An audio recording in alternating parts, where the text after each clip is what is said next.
Sekubele lo pastor lo uyachaza amaphupho. Okubalulekile ukufanele ukuthi ngiyaqikelela ukuthi inamba yami ngifisa isetshenziswe umuntu oyimember nomuntu ongumlandeli nomuntu onikelayo kwi-channel. Ibona abantu efisa besense inamba labo kuphela. Uma ungayena umuntu onikelayo kwi-channel ongeyena imember ye-channel, lena phela ngiyacela ukuthi nawe ungayiziba uyindlule yabona kube ngathi akwayiboni.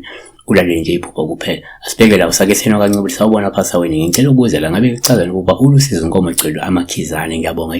Amakhizane ke inako izinto okuhlala enkomeni ukuluma inkomo mostly ukuthola emadlebeni, kuhlala emadlebeni enkomo kuyilume, okunye kunokuhlala ke emsileni o nje emzimbeni wonke. Kukodwa kuhlala endaweni eyicashile nala ngaphansi emabeleni la ngapha endaweni ngaphansi uyakuthola kakhulu. So amakhizane inkomo siyayibe siyimikiswe edibhini ziyodipha ukuze kusukeni amakhizane without taking them to a deep.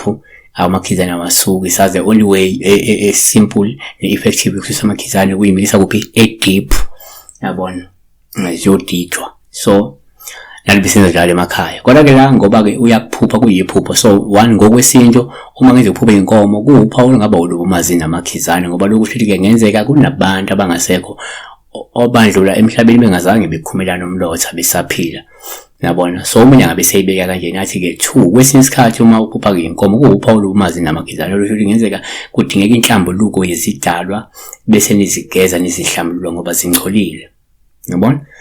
3 omunye angayibeka kanje kuyenzeka uma uphupha inkomo kube uPaul ubumazi namakhizane lokusho ukuthi ke kungenzeka uyakhonjiswa ukungcola kwezidalwa zasekhaya okumele kulungiswe ukuthi ke zihlanjululwe ukuthi kune cleansing efuna nabe nayenza mhlawumbe phekwe idalwa ngoba ke ziyidalwa ezingcolile kuzidalwa ezingahlambulukile yabona. Kodwa ke number 4 kwabanye singayibeka kanjena kwabanye uma uphupha inkomo kuPaul ubumazi namakhizane lokho kusho ukuthi ke ngenzeka izidalwa zingcolile futhi seziphakama nesimo sesichitho ngoba ke azihlanjululwe kuthi ngazihlanjulule. Siyabonga kakhulu besibheka la uphupha inkomo zinamakhizane. I don't know ukuthi yini amakhizane ngesingisi yabo. Yeah, bye danko.